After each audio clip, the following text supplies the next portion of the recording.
Good afternoon, YouTube, and welcome to Fantasy Forecast for Thursday, December 1st, 2016. This is the first lineup that I gave you guys yesterday. I did do an update with video, but I wanted to show just what a disaster. I don't know what was it, sweating the tears of DFS players everywhere, the court in Sacramento and Philly last night? What do you call this, really? I mean, this happens once a season. There's like an electrical storm and the whole arena's blacked out, or there's 3 feet of snow and no one can get to the arena, and they cancel a game. This happens in the NFL, and weather, open domes, okay, you factor in it's probably going to be an under, they're not going to score very much, that kind of a thing. But with the NBA, it just doesn't happen. It doesn't happen. So you don't see this usually. And I told people on Twitter, and if you're not following on Twitter, follow the description and the links below, and you'll see lineup updates, and I'll run last minute news if you need to change lineups around and do something, because I try to update on that stuff as fast as I can. And a lot of people also update me on Twitter now too, so I re-forward and retweet their stuff if they've gotten some reliable information, and the community helps, guys. Really, if you can't be around your computer 10 to 15 minutes before lock, you need to consider how much you're playing on DFS, because it can't really be that profitable. You need to be able to be on top of a last minute lineup change, especially on a big slate, guys, especially. Now we have a 6-game slate today. It's a lot better, but it's actually really crappy. Let me go ahead and move into it. I'll show the updated lineup I sent. If you guys followed the updated, you did a lot better, but it wasn't still good enough. You got Westbrook, Rondo, Beal, Magruder. It just started to die right in the middle at Butler, at Porter, Muscala, who ended up replacing, it doesn't even matter. Horrible. You got to be kidding me. Thad Young, nothing. You expect him to put up 30 points. He does 10. Miles Turner was okay, but the whole bottom 4 chunk of this lineup, just subtract it away, replace, and you're fine. Basically, everyone that did a Westbrook and Towns combo last night cleaned house, because Towns had 75 fantasy points. Westbrook puts up 67. You got 140 at the corners. You're pretty much golden. Okay, let's move on to today's lineup. DraftKings was similar. I'm just going to skip the results there to save some time, guys. Now, today's cash game lineup is interesting. I'm going to go through each position. What you're going to see, and the theme here is, you need Houston and Golden State exposure, because that game's a 230 over-under. Although with a spread of 10 in Vegas, it's, and Golden State favorite at home, they're worried about blowout risk. So, and guys like Capella look good on paper today, but as soon as the Rockets are down 10 points, Capella's out. So that's going to hurt his minutes around the day. And I have a feeling the Rockets will be playing from behind more of the day. So the center position got dicey. The point guard position is ugly. Let's go ahead and run through. Oh, man. Wow. Okay, we'll start at the top. Seth Curry, 9,200. Game that could be a blowout. Well, yeah, it's got the high over-under. That'd be like, if I was going to spend, and I could find a way, I'd probably go there as my last one, but I've already spent up so many places in this lineup because I was able to today with just the crappiness of the lineup itself, and I either wanted a high quality option in the position or I just wanted to spend cheap. So it turned into a total stars and scrubs lineup. And I have rationale behind it, and so I'm pretty sure this would be fine in cash, but still, for GPP today, it's difficult to play today, guys. There's going to be several different value options you're going to run along here at the last minute, and you'll see in a moment. That's why you're going to spend cheap at this position. Paul against Cleveland. Yeah, great opponent, guys. Walker against Dallas. Again, Irving against the Clippers. It's like the worst matchup you can get. They're like the best defensive efficiency in the league right now, the Clippers. And it's Cleveland, too, who's also good. It's like, Conley's out, and that actually is the saving grace here. You're able to get Harrison at 3,900, which is like, wow, how are you able to pull that off? You know what I mean? So take him because he hasn't been adjusted up. On DraftKings, he has been adjusted up. He's like 4,400 or something like that, so it's already skyrocketing ahead.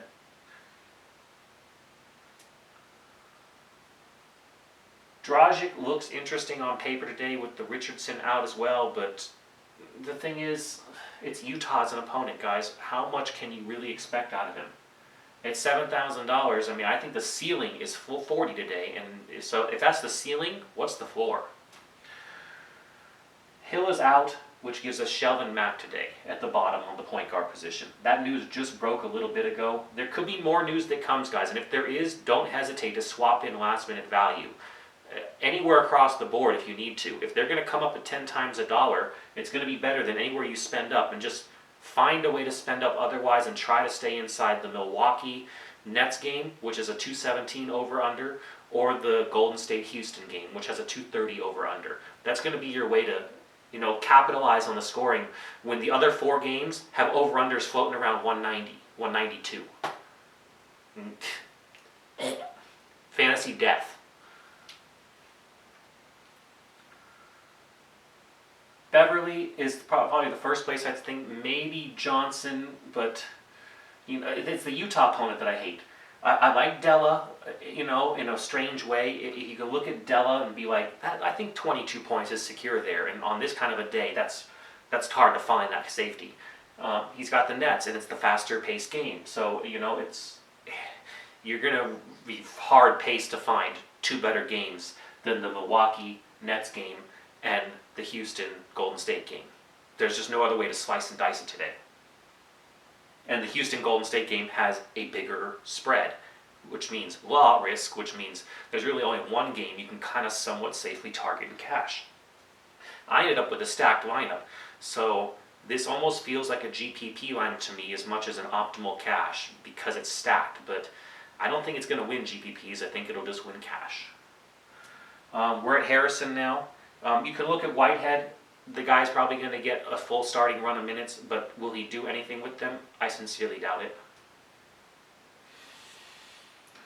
And spending down, okay, right at the top there, Exum.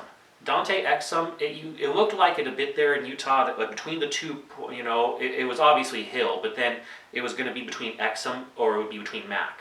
And it looks like Mack has solidified that as of the last week and a half. So this immediate injury to Hill makes me think that Mack's just going to slide right into starting lineup minutes. You're going to have to make a choice on this if you don't get the news before lock, but I think that you will get the news before lock. I mean, if Exum gets the starter minutes, or you think that Exum just gets hot, there's no reason why the coach wouldn't leave him in. Mack and Exum will split this. It's just a question of where the bulk of the minutes go. I believe Mack will get him today. Let's move out of the point guard position because it sucks. At the shot guard today, I have Alphabet and Harden. They're already spent up, so I don't need to talk about them. Alphabet is in the faster game with the worst defense. He put up like a premier game the last time he played, so can he do the same thing again? Sure he can. He's Alphabet. Someone's going to have to score for the Bucks. I would not load up like a four players from the team here. I mean, I guess you could, but I 3 seems okay to me today, even though I normally wouldn't even do that on a cash game. It's just a lighter slate and ugly matchups. You're going to spend all the way down after Harden and the other's position to bait him. I wouldn't bait him against Dallas, no way. You can think about Clay for sure. If you want to spend a little bit of money down here and you don't like either Alphabet or you don't like Harden, drop to Clay. Clay ain't a bad choice today. Fournier, not against Memphis. Kilpatrick, possibly, but I think the price has been adjusted to right about where you need it to be now. So I don't think it's a value anymore. I mean, the guy really has to put up that ceiling performance of 40 points or 45 points for him to be worth it. Because if he just does 30 for you, you're kind of looking at him like Miles Turner did yesterday. It's like, okay, you did your job. And yeah, for cash, I guess you can consider that. Because I don't think he's going to go lower than 25 a day. Not in that faster game. If Hood plays, Hood could be a good pick because he could pick up some of that scoring load that would normally exist for Hill. But that's if Hood plays. So you'd have to watch that news, and I don't think you'll get it in time. So that makes it real risky. A GPP pick only for me in that area. Gordon, 5,000 sweet spot, Golden State opponent. I could run that easily in a GPP. I could consider even taking it in cash too if I just had to spend down one of those guys. Wesley Matthews had that great game against San Antonio, and I was touting him yesterday. But see, the reason why I pushed him yesterday is because I looked at his historical averages against San Antonio. For some reason, he just plays them well.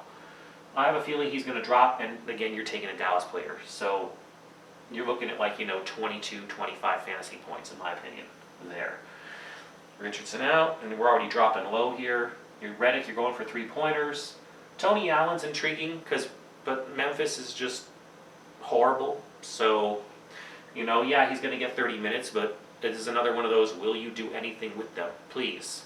So, there's nothing that sucks worse than having a guy on the court for 35, 40 minutes, and he does nothing, and you walk away with 10 fantasy points, and you're like, what the hell just happened?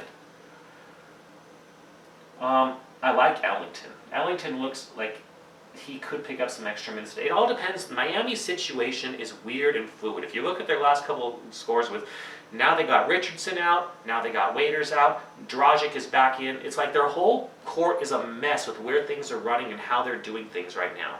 So predicting the Miami minutes is, if you can get that right on because you watch Miami well and you know where they're going to go, you probably have a good low option play today, and you can take one Miami player maybe. The only issue is you're playing Utah. It's just like, oh God. And they can sink the best of players on the best of nights. They just play so horribly slow. We got Ellington, like I was saying, Magruder, possibly. We're spending now. Did you guys see J.R. Smith yesterday? He was literally on the court, talking to his old buddy, and they inbounded right behind his back and put an easy bucket in. He was just like, oh, what? Cracked me up. Let's see here. I don't see much on the cheap end, guys. Not in the moment. You might see some last-minute value open up, guys. It happens. But at the small forward today, I got Durant and I got Bogdo. Durant, I love, and I don't need to speak about really. That's fine.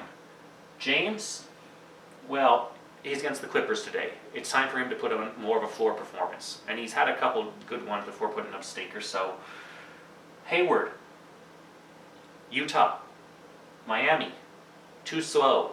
Even with extra scoring, even if he picks up the load, his ceiling's probably 40 today. So, I don't want to pay almost $8,000 for that. Barnes is intriguing, right in that middle sweet spot.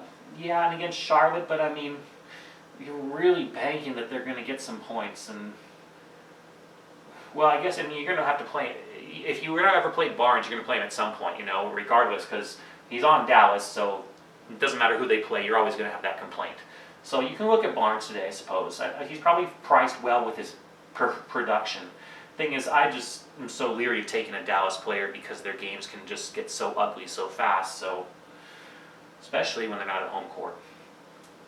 Ariza, intriguing little option, but you got to look at that game and figure, who are they going to.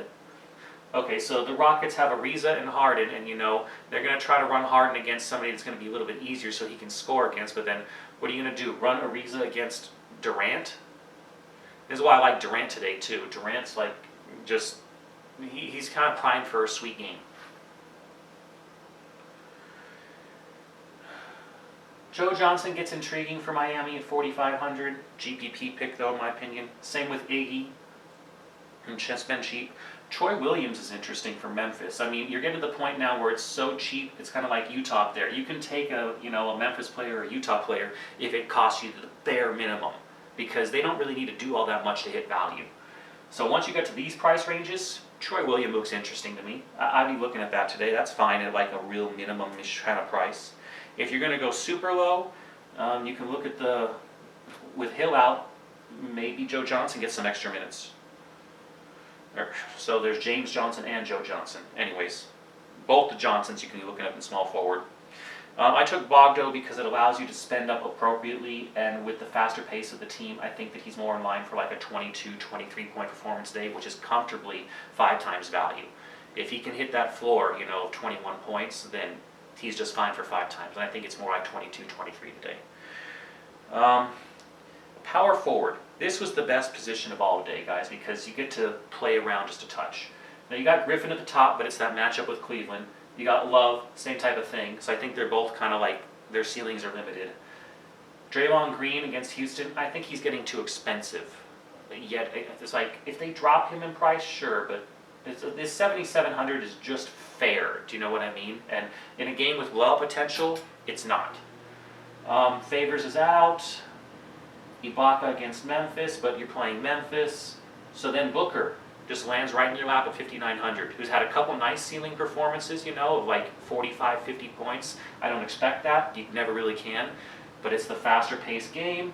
He's going to play his minutes. This is a solid pick for me. Same with Parker. Solid pick as well right there. You're just right against the other team. So I'm playing the two positions against each other today, Booker and Parker, and I'm just moving right on. At the rest of the position, you can look at Kaminsky. People are going to be scared off, but then, off his crappy performance. But when you play Dallas too, that's just the double whammy for me. No need to even go there.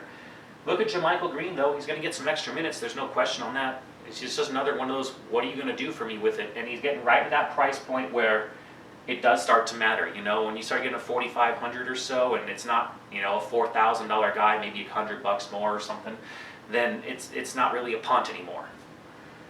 And moving down, Trey Lyles can pick up some extra minutes today with Hill out. You can look at Lyles. Even Terrell Martin, with how bad the Memphis situation is right now, could pick up some extra minutes and some extra time today. The thing is anytime you play those teams, you're playing those teams. Although the one saving grace in all of these teams, a Memphis player at least is playing Orlando, which has a propensity for higher scoring and is a good thing if you're going to take those punts. A Memphis punt isn't as bad today.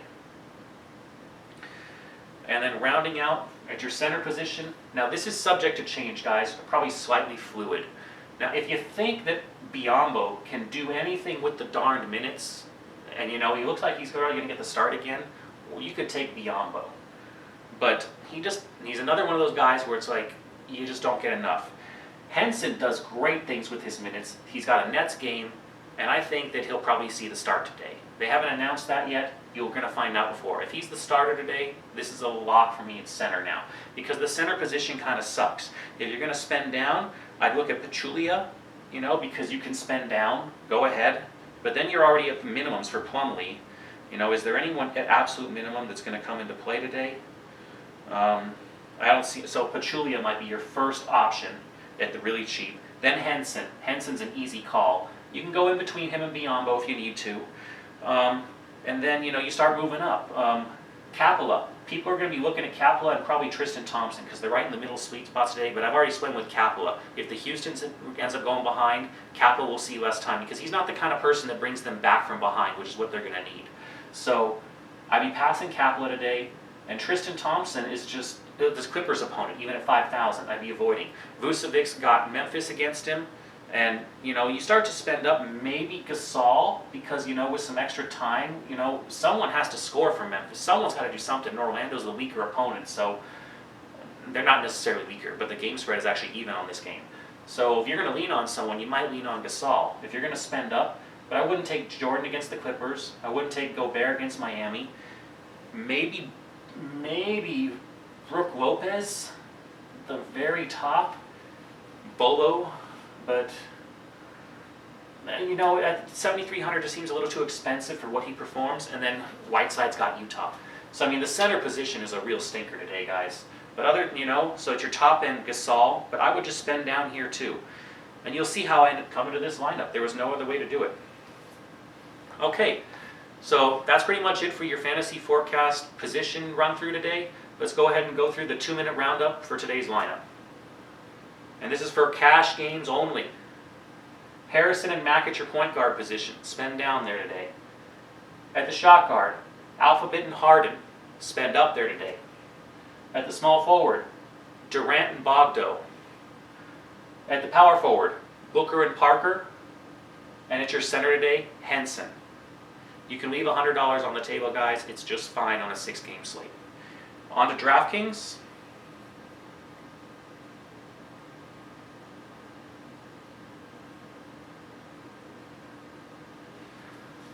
This is a stacked lineup. I think this might even be more GPP over here because I really had to identify value to go with the other picks from those higher scoring games that I just wanted to lock in. This turned into a complete stars and scrubs, even more so than DraftKings or than FanDuel. Know that before you play it. Harden at point guard, Ellington at shot guard, Durant at small forward, Martin at power forward, Henson for your center. Be watching that start news here too. Alphabet at your guard position, Harris at your forward position. He's cheap, guys, $3,200. And Harrison for your utility spot at $4,400. And that's DraftKings optimal cash lineup for today. Back to FanDuel. And you guys can close in on this video. Thanks again so much for watching, guys. We had a great run of wins there until last night. If it makes you feel any better, lots of pros lost last night because they didn't get that news on the court locking in time. And when they did get the news, a lot of them decided to gamble anyways that the game would be played because the floor is sweating? Really? How often do you hear that? So, if you lost last night, it's not so big of a deal. I mean, as long as you're remembering your bankroll management, you don't play too much any single day, you should be just fine. Today, I don't think it's so much of a play light day. I think that there's enough value that's come out already, and there might be more that comes out before lock where you can comfortably play a safe cash game today. All right. And that's pretty much it for today. Thanks again so much for watching, guys. If you haven't subscribed yet, please subscribe in that upper corner or down below. Depends on what your phone is or whatever. But subscribe, please. It keeps this free channel going for you guys. I will continue doing lineups as long as you guys keep subscribing. Leave comments below if you have questions about the lineup or anything else. I respond to comments once a day on the video, so I'll be able to comment there before lock. Follow on Twitter if you want last minute news. That's where I send all the updates about injuries and things like that. If I don't have time for a video because it's processing or whatever, then I have to do it that way. You'll see it on Twitter. And that's it. Subscribe, like the video if you like the lineup, thumb it down if you don't, and go on out there and go win some big money.